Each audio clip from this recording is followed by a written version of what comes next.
तो देखिए, तुष्टीकरण समेत, वोट जिहाद समेत, धर्म युद्ध, ये तमाम चीजें आपने सुनी, लेकिन काम यहाँ पर यही किया है कि एकता की बात लोगों के मन में घर कर गई और लोगों ने उसी बात पर यहाँ वोट भर भर कर भारतीय जनता पार्टी को दिया, महायुति को दिया। रिपोर्ट आपको दिखा रहे हैं।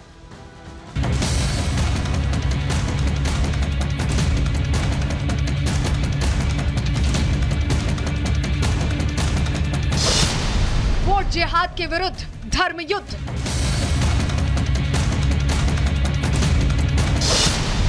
महायुति मस्त, आगाड़ी पस्त।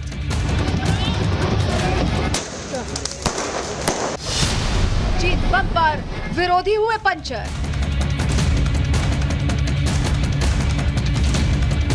महाराष्ट्र विधानसभा चुनाव में जीत हासिल करने के लिए महाविकास आघाड़ी के दलों ने हर तरह के पैतरे आजमाए। विशेष समुदाय का वोट पाने के लिए मौलानाओं और उलेमाओं तक का सहारा लिया, लेकिन महाराष्ट्र विधानसभा चुनाव में महाविकास आघाड़ी के सारे पैतरे धरे के धरे रह गए और गठबंधन को करारी हार का सामना करना पड़ा। ऐसी हार कि विपक्ष के नेता की कुर्सी मिलने पर भी संकट मंडराने लगा है। इन्होंने जो नंगा नृत्य किया सांप्रदायिकता का महाराष्ट्र में मुसलमानों को लेकर के, वो नंगा नृत्य वो महाराष्ट्र ने नकार दिया। दरअसल महाराष्ट्र में मतदान से पहले ऑल इंडिया उलेमा बोर्ड ने महाविकास आघाड़ी के पास 17 मांगों की लिस्ट भेजी थी। बोर्ड की महाराष्ट्र इकाई के अध्यक्ष नायाब अंसारी ने ये चिट्ठी लिखी थी, जिस पर शरद पवार और कांग्रेस ने मांग पूरी करने का भरोसा दिया था। यानी महाराष्ट्र में वोट जिहाद के लिए उलेमाओं की सारी मांगे पूरी करने के लिए तैयारी थी।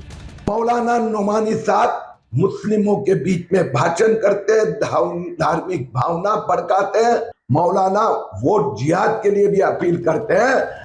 यही नहीं, जब महाराष्ट्र विधानसभा चुनाव में पीएम मोदी का नारा एक है तो सेफ है कई कदम आगे निकल गया, तो विपक्ष के नेताओं ने वोट पाने के लिए मौलानाओं को आगे कर दिया, जिसके बाद मौलानाओं ने वोट जिहाद का नारा दे दिया। बीजेपी को वोट देने वाले अल्पसंख्यकों को खुले तौर पर धमकी दी जाने लगी। मुझे मालूम है लोकसभा के इलेक्शन में आपके कुछ लोगों ने बीजेपी का साथ दिया था। ऐसे लोगों का हुक्का पानी बंद होना चाहिए, ऐसे लोगों का सोशल बाइकआउट होना चाहिए, ऐसे लोगों से सलाम दुआ बंद होनी चाहिए। वोट जिहाद के फतवे सिर्फ मौलाना ही नहीं दे रहे थे, बल्कि एनजीओ की आड़ में वोटों के ध्रुवीकरण की साजिश को अंजाम दे रहे थे। इस साजिश को समझने के लिए आपको मराठी मुस्लिम सेवा संघ नाम के एनजीओ का ये क्वेश्चनेयर देखना चाहिए। ये क्वेश्चनेयर खासकर मुस्लिम इलाकों में बांटा जा रहा था। मुस्लिमों को भड़काने के लिए 17 जहरीले सवाल पूछे जा रहे थे। इस दस्तावेज का मकसद सिर्फ और सिर्फ मुस्लिमों को भड़काना और महाविकास आघाड़ी के पक्ष में वोट करना था। चुनावी वादों से इतर पर्दे के पीछे बड़ी साजिश भी चल रही थी। मनसे अध्यक्ष राज ठाकरे ने इस साजिश का जिक्र अपनी रैलियों में भी किया था। उन्होंने चुनाव के लिए मौलानाओं की तरफ से जारी किए जा रहे फतवों का जिक्र करते हुए महाविकास आघाड़ी पर बड़ा हमला बोला था। ये तो कुछ नहीं है, महाराष्ट्र में वोट जिहाद करने के लिए ओवैसी भाईजान तक मैदान में उतर आए। वोटों का ध्रुवीकरण करने के लिए उनकी तरफ से भी पैतरे आजमाए गए। लेकिन पहले सुनिए ओवैसी भाईजान को, जिनका कोई भी प्लान महाराष्ट्र में नहीं चल पाया। अभी टाइम कितना है? हाँ, 15 मिनट है अभी। Very sorry, very sorry. 9:45 देखो, 9:45 कैंपेनिंग का टाइम 10 बजे, अभी 15 मिनट बाकी है। ओवैसी भाईजान महाराष्ट्र में वोट जिहाद के जरिए जो झंडा गाड़ने आए थे, उसे वहां के डिप्टी सीएम ने धर्मयुद्ध से जोड़कर करारा जवाब दिया था। ही निवडणूक वोट जिहादचं उत्तर एकत्रितपणे मतदान करण्याची निवडणूक आहे आणि म्हणून या निवडणुकीमध्ये आपले 5ही उमेदवार या ठिकाणी निवडून आणा। महाराष्ट्र चुनाव में बम्पर जीत मिलने के बाद बीजेपी ने कड़ा हमला बोला है और महाविकास आघाड़ी के चले पैतरों का पर्दाफाश किया है। कहना गलत नहीं होगा, हम तो एक हैं और सेफ हैं, लेकिन क्या वो सेफ हैं जो तिजोरी लेके आए थे, जो वोट जिहाद की बात कर रहे थे? और बहुत गर्व होता है जब देखते हैं कि जनता अपना आशीर्वाद देती है और बार बार देती है।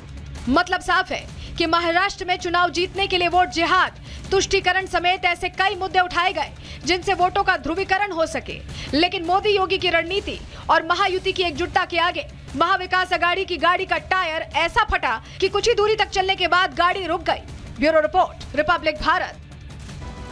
महाराष्ट्र चुनाव देखिए शब्द बाणों से लड़ा गया, लेकिन किसी के पास किसी भी चीज की यहां जवाब देने की जो कोशिश थी विपक्ष की तरफ से वो फेल होती दिखाई दी।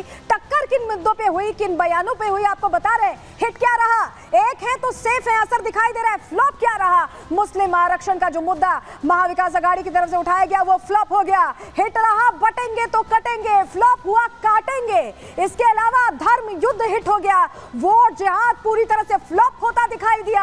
हिट रहा आरएसएस का जमीनी काम, फ्लॉप हुआ मौलानाओं का कैंपेन। वहीं हिट हुआ विकास की जो गारंटी महाविकास यहाँ पर देती दिखाई दे रही थी, महायुति देती दिखाई दे रही थी। फ्लॉप क्या हुआ? मां लक्ष्मी योजना फ्लॉप हो गई, लाडली योजना हिट हो गई महायुति की। गरीबों को राशन देने का जो प्लान बनाया था महायुति ने, हिट होता दिखाई दिया। बेरोजगारों को रेवड़ी बांटने की कोशिश एनडीए की फेल होती दिखाई दी, फ्लॉप होती दिखाई दी। तो सीधे सीधे जो टक्कर थी उसमें फेल होती दिखाई दी यहाँ पर महाविकास अघाड़ी, और जनता ने सीधे सीधे बता दिया कि उसे क्या पसंद है। लेकिन जरा आपको ये भी बताते हैं कि कैसे अब लीडर ऑफ अपोजिशन की कुर्सी पर भी प्रश्न है। जी हाँ, जो महाविकास अघाड़ी सोच रही थी कि आगे बढ़ेगी, अपना मुख्यमंत्री बनाएगी, सब लड़ रहे थे, अब तो यहाँ पर लग रहा है कि नेता विपक्ष की कुर्सी भी नहीं मिलने वाली। क्यों हम ऐसा कह रहे हैं? चलिए जल्दी से जानकारी आपको दे देते हैं। विपक्ष के नेता की कुर्सी पर संकट खड़ा हो गया। क्यों हम ऐसा कह रहे हैं? क्योंकि लीडर ऑफ अपोजिशन के लिए 29 सीटें जरूरी हैं और इतनी भी नहीं आई हैं। एमवीए को 60 मिली हैं, 60 से कम सीटें मिली हैं, वो भी साथ में। आप जब एमवीए बोलेंगे तभी 60 सीटों की बात है। एक भी पार्टी इनमें से 29 सीट तक नहीं अकेले अपने दम पर पहुंच पाई है। 25 सीटों के अंदर उद्धव गुट सिमटता दिखाई दिया। कांग्रेस को भी सिर्फ 22 सीटें ही मिली यहाँ महाराष्ट्र में, जो कह रही थी कि 101 पर हम चुनाव लड़ रहे हैं, हमारा मुख्यमंत्री होगा। तमाम ये जो बातें हुई, ये बातें पूरी तरह से गोलमोल जनता को समझ नहीं आई, जनता ने लगा दिया। और इस बीच बड़ी खबर आपको बता रहे, प्रधानमंत्री नरेंद्र मोदी ने मुख्यमंत्री एकनाथ शिंदे से बात करके जो जीत मिली है उसको लेकर यहां पर बधाई भी दी गई है, क्योंकि एक बड़ा क्लियर मैंडेट यहां महाराष्ट्र में मिलता दिखाई दिया है। जीत के लिए सीएम शिंदे को बधाई दे दी है प्रधानमंत्री ने। ये जानकारी आपके सामने रख रहे हैं। और एक और बड़ी खबर आपको बता रहे, लगातार इस बीच एक और बड़ी जानकारी जो मिल रही है, अमित शाह ने, गृह मंत्री का पोस्ट आ गया है महाराष्ट्र में जो जीत मिली है उसको लेकर। गृह मंत्री का पोस्ट आया है और उन्होंने ये कहा है कि जनता का आभार जताते हुए कहा है कि ऐतिहासिक जनादेश के लिए कोटि कोटि वंदन। और चलिए, महाराष्ट्र की बात तो हमने खूब कर लिया, बात उत्तर प्रदेश की करेंगे, जहां पर ऐसा लग रहा है कि योगी नंबर 1 है।